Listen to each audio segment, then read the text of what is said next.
Мен осы жинақты Marvel Meloman'да сатып алдым. Marvel Meloman немесе Lego компаниясы, егер сіз осыны қарап тұрсаңыздар, мен коллаборацияға дайынмын және көбірек Ninjago жинақтарына видео түсіруге қуанышты болар едім.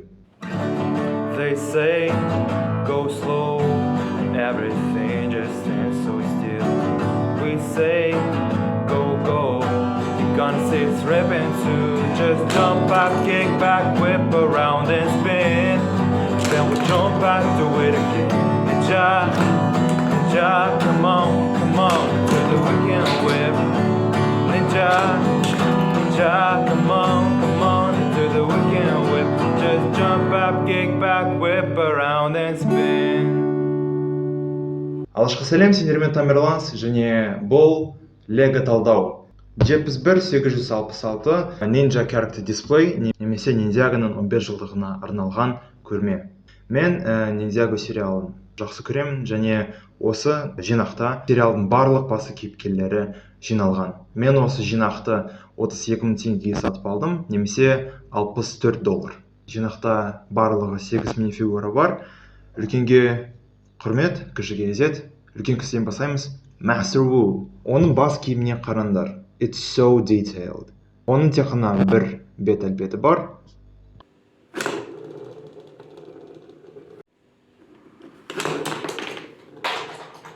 Либер найзағай мастері, Джейдің анасы. Жинақтың қорабына қарасаңдар, бұл жерде Limited Edition деп жазылған. Яғни Либердің минифигурасы раритет, ол тек қана осы жинақта кездесейін деп тұр.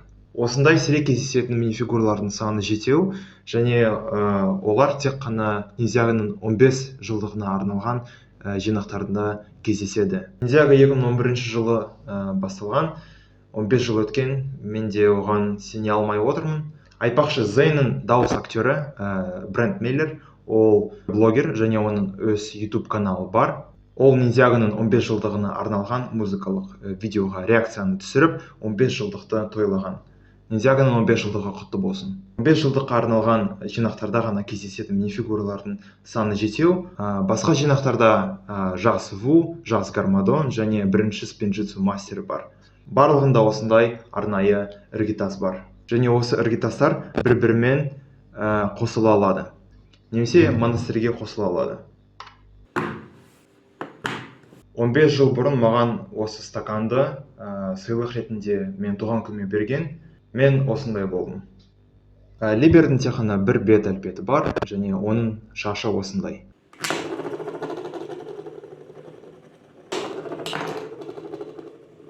Енді OG 4 ниндзяны талдайық. Олар өздерінің аңызға айналған ZX костюмдеріне тұр. Соңғы рет олар осы костюмдерінде 2-ші сезонында болды. Инструкцияның басында 2-ші сезонның дизайны мен осы жинақтың дизайны салыстырылған. 2-ші сезонында Ллойд, Коул және Джей күміс сауыттарында болған. Бірақ осы жинақта барлығы алтын сауытында тұр. Осы себептен Ninjagoның кейбір фанаттары Джейдің осы дизайнын ұнатпаған. Білмеймін, маған осы дизайн ұнап тұр. Сендер не ойлайсыңдар? Төртеуінің түгелінде 2 бет әлпеті бар. Арттарына қарасақ, Кайдан басқа барлығы жақсы көрініп тұр. Неге екенін білмеймін, бірақ Кайдың белгісі сауытына жараспай тұр. Мүмкін дизайнерлер дедлайнда болған шығар, мен білмеймін. Және әрбіреуінде алтын қаруы бар.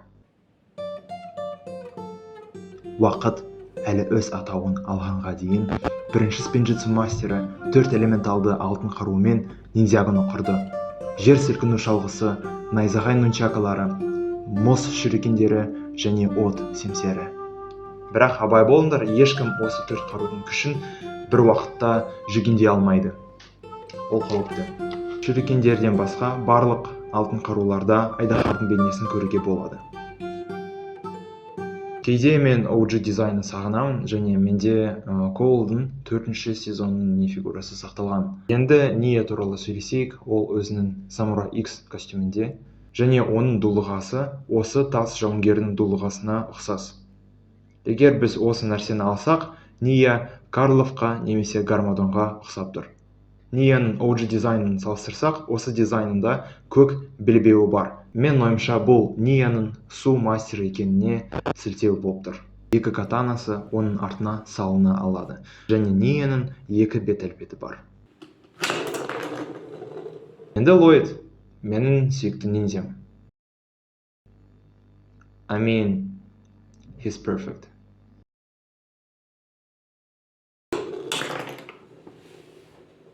Жарайды, енді монастырьды қарайық. Мен осы жинақты сатып алғанға дейін осы конструкция қорапқа сыя аладым мекен деп ойладым. Негізі осы конструкцияны қораптың ішіне итермелей аласыңдар, бірақ монастырьдың ені қораптың енінен сәл үлкенірек. Мен осыны жасамас едім. Оның орнына мен монастырьды екіге бөлер едім. Біріншіден қақпаны ашайық. Осы жинақ кейіпкерлер көрмесі деп аталынып тұр. Яғни осы жинақ ойын үшін емес, полкалар үшін арналған. Міне осындай кішкентай мөлдір нәрселер ниндзя үшін арналған. Ниндзя секіріп тұрғандай әсер беруге арналған.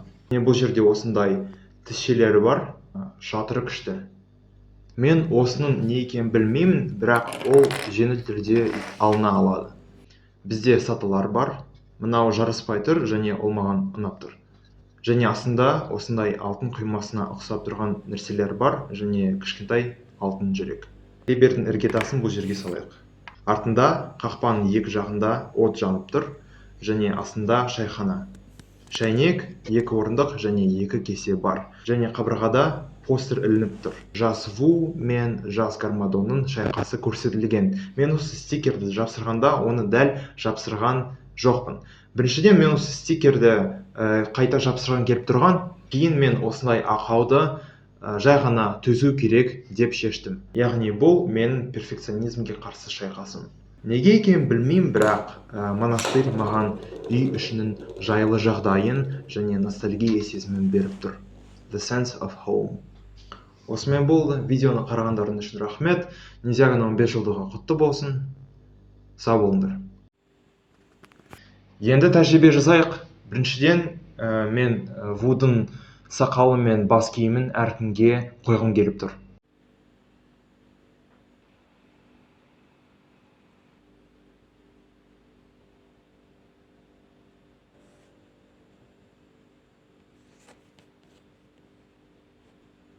Ағасынан айнымай тұр.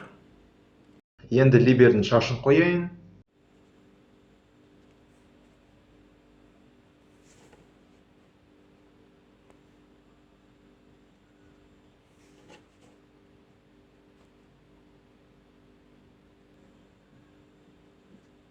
Енді барлығын араластырайын.